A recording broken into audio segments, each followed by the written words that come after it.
बाळकच काय मुलं चांगले आई वडील पण चांगले बाबा बायका पोरं आणि सगळे एका झालं बरं तुझ्या आई कुणाकडे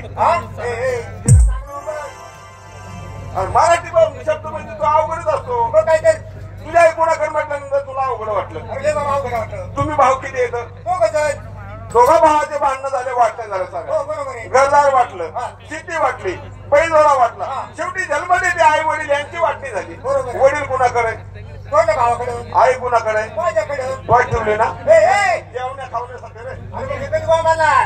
हे बघ मी दादो माणूस म्हातारा आता म्हाताऱ्या माणसाचं काय पुढलं काम होईल का यात्रा तोंडावर आलेली यात्रेनिमित्ताने जोडीदार तुझे बोलून घे आणि पुढला मार्ग तू बघ मी वर्गणी गोळ्या करायचा काय हो विजय ढेरे ओ विजय ढेरे राम राम राम राम कस काय चाललं मित्रा माझं बरं चालेल बाबा तुझं कसं काय चाललंय मागचं पटपट फिनफिन वाजू नका मागं कोणीच वाजू नका आता तुला काही सांगायचं मित्र माझं अगदी मजाच चाललंय तुला 6 महिने झालं भेटून पण विचार करीत होता आता आपल्या साठ्याला आपली हकीकत सांगितली पाहिजे घरामध्ये सर्व आनंदी आनंद आहे पण काही सांगायचं मित्र बायका पोरं सगळे सुखात सगळे काही सुखात आहे पण म्हातारी दुखात असती म्हातारी दुखात तुला माहिती का माझ्या म्हातारीच्या पहिल्यापासून हातात एक घड्याळ होतं ना म्हातारी उठली की पहिलं घड्याळ बघायची झोपायला लागली तरी घड्याळ तिच्या शेजारी ठेवायची काय झालं म्हातारीचं घड्याळ हरपलं 1 वर्ष झालं म्हातारीचं घड्याळ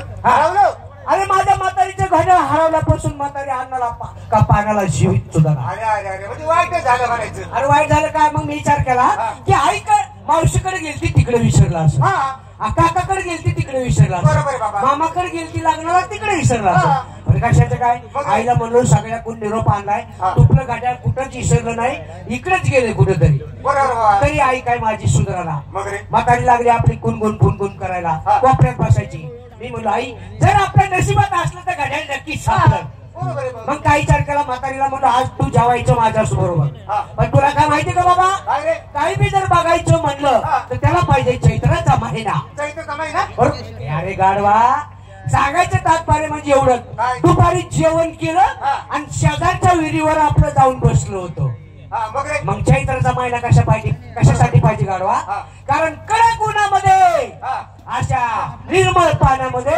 तळ्यातली वस्तू ताबडतोब दिसते शेजारी बसलो अचानक म्हातारीचं घड्याळ दिसलं आईला मुला आनंदाची गोष्ट म्हातारीचं घड्याळ दिसलं म्हातारीला जाऊन सांगितलं पाहिजे आता मी विचार केला म्हणून आई तुझं घड्याळ पाण्यात आहे मग आई म्हणजे आता काय करावं पाणी तर नाही खोल आहे म्हणलो आपण मोटर लावू पाणी उपसू आणि तुझं घड्याळ काढू सगळ्या रातभर मोटर चालू केली उसाला सकाळी खाली विहिरीत उतरलं म्हातारीचं घड्याळ घेतलं आणि बघतोय तर साठे 1 वर्ष झालं पाण्यात पडलं काही बिघडतं का नाही पण म्हातारीचं घड्याळ चालूच म्हातारीचं घड्याळ चालू घड्याळ नऊ गेलं 1 वर्षभर पडलेलं घड्याळ चालू म्हातारी खुशच झाली मला याच्यावर जरा थोडाफार विचार करावा लागेल बरं का साठे विचार तू काही बी कर थोडा कर चांगला कर पण मला एक सांग 1 वर्षापासून तुझी माझी भेट नाही लॉकडाऊन पर्यंत तुझी माझी भेट नाही पण मित्रा तू कुठे असतो गावाकडे काय करतो तुझं कसं काय चालेल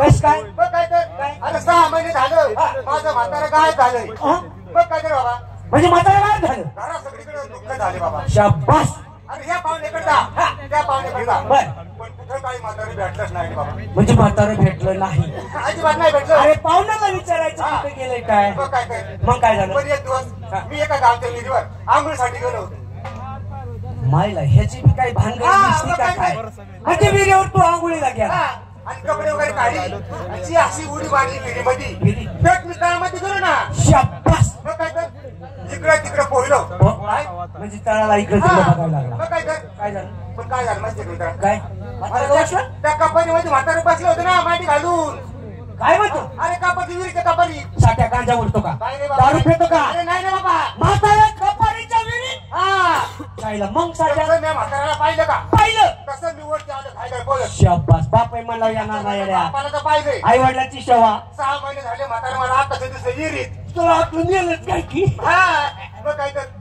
होतो काय काय मोठी जवळ गेलो आणि मोटर चालू केली काय बाबा म्हातारी काना पाणी बसलो कपारीत म्हातार मग काय बसलो होतं तर बसला तसंच पळत मी खाली गेलो तळात गेला आजी म्हाताऱ्याच्या असं हाताला धरलं बर आणि हळूहळू वरती आणलं. बर पण तुला सांगतो काय मित्रा, इतका आनंद झाला कशाचा माझं म्हातारं 6 महिने विहिरीत पडलं होतं तरी ते जिवंत राहिलं.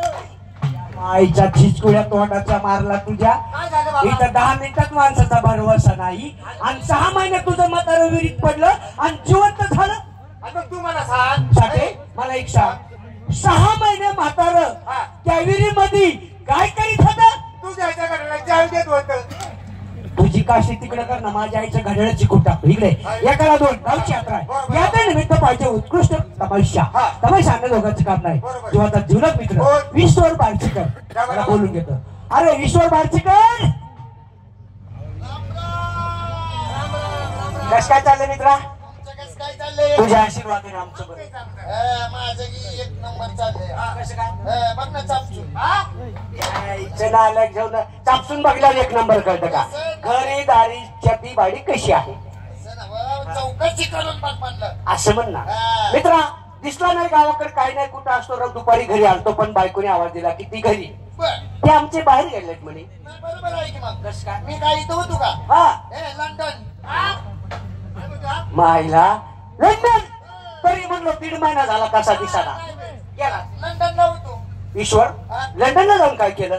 लंडनला जाऊन काय केलं म्हणजे तुझा परवा दिवशी फोन आला गावची यात्रा आली लवकर ये म्हणून. हा बरोबर आहे. गडबडीनं लंडन मधनं विमानतळावर गेलो. बर विमानाचं तिकीट काढलं, विमानात बसलो. हा. अमेरिकेला आलो. हा. लगेच फास्ट मध्ये. शाबास. मग काय अमेरिकेला आलो. मग कशाचं काय लागा मला लागलं संडासला. ह्यात त्याच्या आईला विमानतळावर उतरला आणि तुला आलं संडासला. पोटात कळ मारायला लागली. आणि नैसर्गिक आहे, कधी बी कळ मारते. पहिला म्हणलं आता भानगड काय म्हणलं, इथं सगळं स्वच्छ वातावरण आहे. आता आपण खेडेगावची इडी माणसं. शाबास. आपल्याला सवय कोणची रानात जायची बसून गणपच्या माग इकडे तिकडे आहे का नाही? बरोबर. अरे आता खेडेगावची इडी माणसं कुठे एखादं लवण दिसलं काली चढी बसला कार्यक्रमाला. ईश्वर्या चांगलं बोल. आम्ही काय उभ्याने ढेंडळत नाही, बसूनच छान. तसं नावा खेडेगावची इडी माणसं म्हणजे गावाकडली सवय बरोबर आहे. आहे का नाही? होय त्या विमानतळावर उतरलो. तिकडे तिकडे बघितलं आईला म्हणलं आता साडातच जाम लागली. नेमका जायचं कुठं? जायचं कुठं? मग काय पंचायत पडली. मी नवीन माणूस. आता काय करावं मग काय केलं? तिकडे तिकडे बघितलं. माग एक शौचालय होतं पाठीमाग. विमानतळावर असं ना आई म्हणतावर असतं. मग काय एकच झालं शौचालय. हागायचं शौचालय माझी एकच झालं. ते सारखं तिकडेच पळत आहे ना, त्याच्यात ते ध्यानात येत. वाय बाबा तिकडचं शौचालय हा काचचं सगळं बाथरूम. काय म्हणतो? मग काय तर मार्बलच्या फरच्या. म्हणजे कुठं बी काच. कुठं बी काचच होती. मग काय केलं? व्हायला इकडे तिकडे बघितलं. म्हणलं आता काहीतरी केलं पाहिजे. गेलो त्या शौचालयामध्ये. आतमध्ये गेलो, काचचा दरवाजा उघडला. सगळीकडे स्वच्छता. सगळं आता काच म्हणलं तिथं काय आहे? अमेरिकेचं संडास आहे. अमेरिकेचा संडास ती काय हलका असणार आहे का? हलका आहे का काय? सुई पडली तर दिसत होती. बरोबर. आणि पण आपल्याला गावाकडली सवय चांगल्या जागेत घाण कोणी करू नये. बरोबर आहे. आहे का नाही? गावाकडली सवय. गावाकडली सवय. आता म्हणलं एवढ्या छान ठिकाणी घाण कस काय करायची? एवढ्या छान ठिकाणी घाण कशाला? तुझं डोक्यानं करायची घाण. मग काय तर मग डोक्यानं हुशार माणूस. तिथे एक पेपर खावला होता. पेपर. तिने काय केलं? पेपर काढला, खाली हाताला पेपरवर हागलो. बरोबर आहे. काचेचा संडास. एवढ्या चांगल्या जागेवर कुठे संडास करतात का? पेपरवर हागला. पेपरवर हागलो. संडास केली म्हण. जरा हागल शब्द वाईट वाटतो. संडास केली. संडास केली. आता म्हणलं ही घाण पडत टाकली पाहिजे. बरोबर आहे. तिकडे तिकडे बघतो पण टाकतो कुठं? टाकतो कुठं? बरोबर आहे. तुला बाहेर बी येता येईल ना. स्वच्छता. काच आहे जिकडे तिकडे. आयला म्हणलं इथं कुठं घाण टाकून जमणारच नाही. विशेष म्हणजे असं होतं कसं तिथे एखादा डबा सुद्धा ठेवला ना कचरा टाकण्यासाठी. बरं काय केलं मग? पेपर उचलला. तिला वरी फेकून स्लॅबला म्हणजे वरच्या काचाला. वरच्या काचा वाय हुशार म्हणायचं गडी. घाणवरी चिटकली. शाबास. म्हणजे पुरावा नष्ट. मग काय तर काय केलं? तिकडे तिकडे बघितलं म्हणलं कुठं काय घाण पडलेलं नाही. अजिबात. बाहेर जायला काय हरकत नाही. अजिबात. दरवाजा उघडला, बाहेर आलो. तेवढ्यात एक माणूस माझ्या पुढे उभारलेला. का बरं? लाईनीला आतमध्ये बाथरूम. म्हणजे त्याला मी शौचालयाला आले. मग काय बरोबर. वाय बाबा त्याच्या पायात बूट, जॅकेट घातलेलं, तांबडी केस, अमेरिकेची माणसं. तांबडी. मग काय तर जॅकेट कोट घातलेला, टाय बांधलेली. मला बघितलं. म्हणला तुमचं झालं का? म्हणलं होय. गेला आतमध्ये गेला. त्यानं बघितलं तिकडं तिकडं. काय त्याला झालं काय नाही. म्हणजे आतमध्ये जाऊन संडास तपासलं. पट दिशेने मागायला. मी तिथेच उभा होतो. मग असणारच ना संडास केली म्हणलं तिथं. मग काय मला लगे हात मारली. हो माझे इकडे या. त्या साहेबांनी कोतवल्या. मग काय ओ माशेर इकडे या. इकडे या. कशाबद्दल? मी म्हणलो साहेब माझं काय चुकलंय का? काय चुकलंय का? मला तुमचं काय चुकलं नाही. ही कसा 500 रुपये बक्षीस. 500 रुपये बक्षीस? मग काय तर बरं कशामुळे बक्षीस दिलं? 500 रुपये बक्षीस दिलं. आयला म्हणलं मी तर काय असं बक्षीस द्यायचो का काही केलं नाही. केलं नाही बरोबर आहे. 500 रुपये बक्षीस कसं काय? कसं काय द्यायला लागला? मी म्हणलं साहेब साहेब मी काय माझ्याकडनं गुन्हा झालाय का नेमकं मी काय चांगलं काम केलंय? तू घाबरला. घाबरलेलो. बरोबर. म्हणलं तुम्ही मला 500 रुपये बक्षीस काय दिलं? का दिलं? ती माणूस म्हणला मी आता महाराष्ट्र फिरलो पण आतापर्यंत वरी ढोंगण करून हाकणारा माणूस पाहिला नाही. तुझ्या काल परा दिवशी डाळिंबाच्या बागात चालला होता तर म्हातारा म्हणलं इकडे हागायची नाही आणि खुशाल सांगतो अमेरिकेला गेला. इकडे शेडी लावा लागला का? अरे बाबा तसं नाही. मला सांग मित्राला भेटल्यावर कुठंतरी एखादा विनोद होत असतो. बरोबर आहे. सिंगल केल्याशिवाय कोणी सिंगल पाहिजेत नाही. आणि त्याची मन आहे माणूस का जर एकदा खळखळून हसला तर त्याचं एक गव्हाच्या कणा इतकं आयुष्य वाढतं. मग 1 मिनिटाचं आयुष्य वाटतं दादा. पण गावची आता 3 तिघाड काम बिघाड बघितलं का? आदर्श गाव. सकाळी आल्यापासून आपण कमिटी किती आपल्या पाठीमाग आहे बरोबर आहे का नाही? तर आपल्या गावाला आणायचा तमाशाची वर्गणी तमाशाचा हिसाब सगळं काही आपल्या मित्राकडे असते. पण त्याच्याकडे गेल्या वर्षीचा हिसाब आहे. चव्हाणला बोलून घे हिसाब घेऊ आणि तमाशा आणायला जाऊ. बरोबर आहे. हो वसंतराव चव्हाण एक नंबर चाललंय. लेकर बाळ चांगली आहे ती बायका पोरं एकदम बेस्ट. पण जुन्या लोकांची एक म्हण आहे काय रे? जन्म देणारे जरी आईबाप असले तरी चांगले किंवा वाईट वळण लावणारे मित्र असतात. बरोबर आहे. संगती संगत ढवळ्या शेजारी पवळ्या बांधला वाण नाही पण गुण लागतो. कोण लागतो? 2 दिवसावर गावची यात्रा आली. आधी 10 रुपयाला का? कोण? 10 रुपयाला का? तोंडाचा वास येतोय. रात्री 10 रुपयाला चुलत्याला उचलून आपटला आईला. कशाला 10 रुपयातून आलाय का? दारूने प्रपंचाचं वाटोळ होतंय. दारू प्यायची नाही. कशाला 10 रुपयातो? हो चव्हाण मूर्ख. आपण काय तुला समजतंय का? काय झालं? आम्ही दारू पितोय तुलाही दाडाचा आहे मी. काय झालं आता? तू नाही काय दारू गांजा पित? मी मग गाडवा 2 वर्ष झालं दारू सोडली. पांडुरंगाची माळ घातली. पंढरपूरला चालत जातोय. ग्रामपंचायतीने विचार केला वाया गेलेला पोरगा सुधारला म्हणून 2 लाख रुपयाचं घरकुल दिलंय पट्ट्याला. 2 लाख रुपयाचं घरकुल? मग पाहिला चांगला मार्ग धरला बरं का? म्हणजे तू पहिली व्यसन बंद केली पूर्ण. वा वा वा वा. पंढरपूरची माळ गळ्यात घातली. पोतीपुरात वाचायला लागला. आयला बरं झालं घेतलं बरं का? पण मला एक म्हणायचंय तू पहिले नाथपाणी बंद केली गळ्यामध्ये माळ घातली नक्की. पण मला एक सांग तू पोतीपुराण वाचत असतो त्या पंढरपूरच्या पांडुरंगाचं पोतीपुराणामधलं काय तुला 4 वळी येतात? मी माळ घातली त्या माळतलं काय येतंय का? ऐकायचंय? ऐकायचं नक्की. मग काय लागे पंढरीची ओढ काळ्या बकऱ्याची टंगडी गोड. लागे पंढरीची ओढ काळ्या बकऱ्याची टंगडी गोड. आली पंढरी जवळी संगे मेहनी कवळी. तुका म्हणे गोपाळकाला नात घालून झोपी गेला पांडुरंग. काय चिन्ह आलाय तुझ्या काय बी लागला बोंबलायला? काय झालं? काय लागी पंढरीची ओढ काळ्या बकऱ्याची टंगडी गोड. काय काय हाय नेमकं? अरे अरे अरे अरे अरे नाही का हो? कारण ज्या रंगाचा चष्मा घालावा त्या रंगाची जमीन दिसते. बरोबर. ऐकायला वाईट वाटतंय पण याचा अर्थ समजून सांगितल्यानंतर मला सुट्ट करून सांग नक्की. मग काय लागे पंढरीची ओढ काळ्या बकऱ्याची टंगडी गोड. बरोबर. मला सांगा पंढरीचा विठ्ठल कसा आहे? काळा आहे का नाही? तो जसा माळकऱ्याला प्रिय आहे तसं मांसाहार करणाऱ्याला बकऱ्याचं टंगड प्रिय आहे. बरोबर आहे. माणसाला मटण जर खायचं म्हणलं आली पंढरी जवळी संगे मेहनी कवळी. मेहनीचं काय काढलंय माझी कवळी कवळी म्हणजे मेहणी काय बांधकडे? मग पंढरपूरची पायी दिंडी करायची पण मुख्य तोंडाने नाही. काय त्या काळ्याचं विठ्ठलाचं नामाचं पण करीत जायचंय म्हणून साधू संतांच्या वारकऱ्याच्या हातामध्ये असणारी चिपळी त्या चिपळीला मेहनीची उपमा दिलेली. वा वा वा वा. हे हात घालायचं तेवढं तुका म्हणे गोपाळकाला हात घालून झोपी गेला. हे हात घालायचं तेवढं सांग.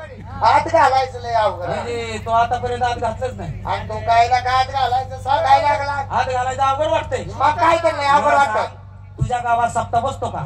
सप्ताह बसतो आणि इण्याचा मान माझ्या थोरल्या भावालाच असतो. मग गाडवा 7 दिवस इना तुझ्या घरात मानकरी आहे का नाही? पहिल्यापासून म्हणजे हात घालून झोपी गेला अवघड वाटतंय. मग तुझ्या गावात सप्ताह बसतो बसतो. 7 दिवस उन्हा तुझ्या थोरल्या भावाच्या घरात असतो. परंपरा आहे आमची. मग कायला तर कीर्तन झाल्यानंतर शेवटचा गाथ्यातला अभंग घ्यायचा.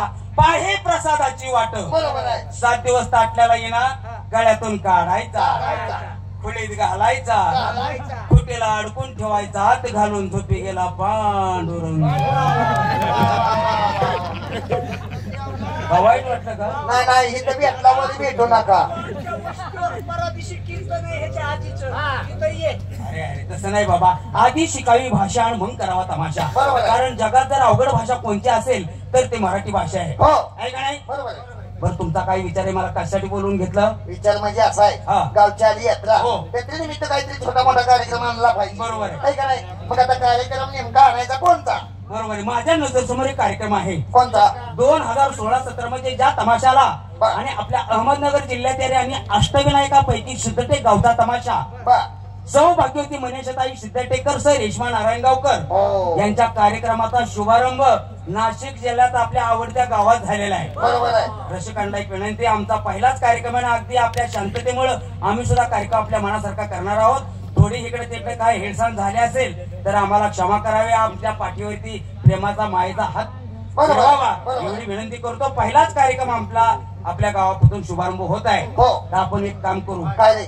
यात्रा कमिटीची भेट घेऊ, बरोबर आहे. कार्यक्रम पाहू पाव आणि कार्यक्रम जर आपल्याला आवडला आवडला तर आपल्या गावाला घेऊन जाऊ. घेऊन येऊ. मग त्या कार्यक्रमातला एक कलावंत माझ्या ओळखीचा आहे. कोणता रे? त्याला मी आवाज देतो बर. आणि पुढचं नियोजन करू. चालतं. देऊ का आवाज? दे. नक्की. चला. अहो दादा वसंत पानसरे